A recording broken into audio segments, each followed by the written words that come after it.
This is Conspiracies Unpacked. My name is Danny Clayton, the perpetually curious, and right now we are breaking down COVID-19. Did it come from bats, or was it engineered in a lab by scientists? The conspiracy theory is that scientists in the Wuhan Institute of Virology created this virus, and this theory has been fanned by former reality television show host Donald Trump, saying that he has information that this was actually a bioweapon or a lab leak. Now, the perpetually brilliant Dr. Richard Hames, tell us, do you think that Donald Trump had some evidence that he didn't tell us about? I don't believe Donald Trump has any evidence at all. I never believe anything Donald Trump says, Danny.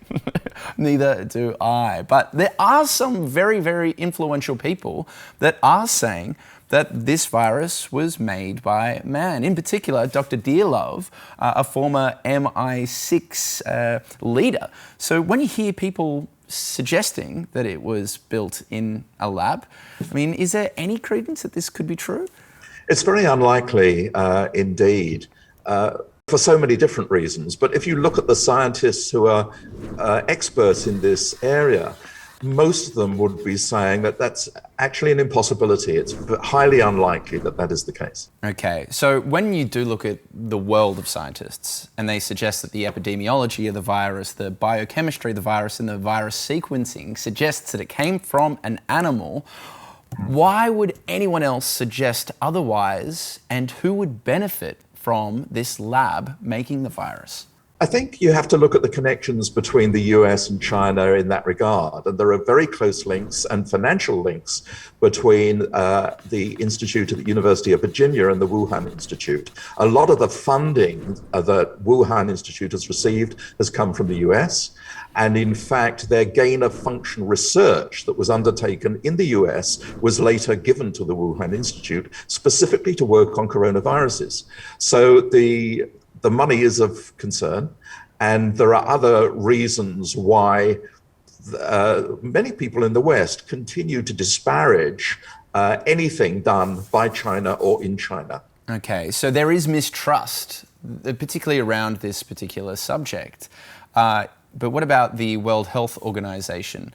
They sent an entire team down to investigate the Wuhan Institute of Virology. Would that kind of suggest that there could be a slither of truth, that there could be a possibility that the virus somehow originated there? I think the major reason the World Health Organization decided to send a team there to the Wuhan Institute is because there were so many people around the world saying, what is the truth? I mean, did it escape? Was it an accident? Did it actually come from the wet markets, or was something else happening?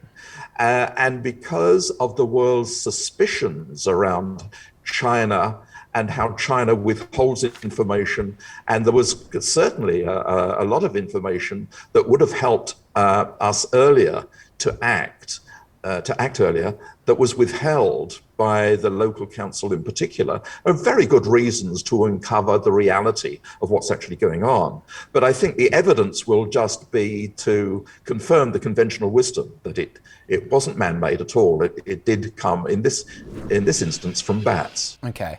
And can you tell me anything about this so-called virus X, this X virus? Disease X has been talked about by the World Health Organization and related parties for about 4 years. We've known about the coronavirus family for many, many years, and there's been a lot of work done to try and investigate for looking for a pan-coronavirus vaccine. Because at the moment, rather like the flu, we have to have vaccines every year, shots every year. And what would be ideal is not to do that, but to prevent the infections occurring in the human population, and that needs a different kind of vaccine altogether.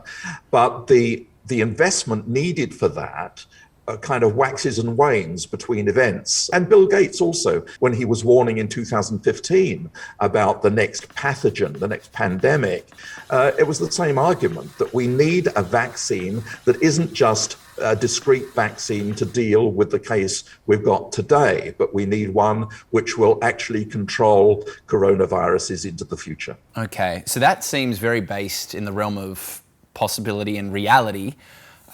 What are some of the wilder, more far-fetched things that you've been hearing about coronavirus? There are lots of them. It's very difficult to pin any of them down, but they all relate to things like chips in vaccines and bioweaponry, and there are so many different facets. But if you want to get to the truth, I think we have to ignore a lot of those. All right, so now summing up this conspiracy theory in one last final question, how plausible is it that COVID-19 was developed in a lab engineered by scientists? The plausibility is very, very slight indeed. The evidence is overwhelming that it's come from animals. Okay, Dr. Richard Hames, thank you so much. And you heard it right here on Conspiracies Unpacked. Is it plausible that corona was made in a lab by scientists? Very, very unlikely.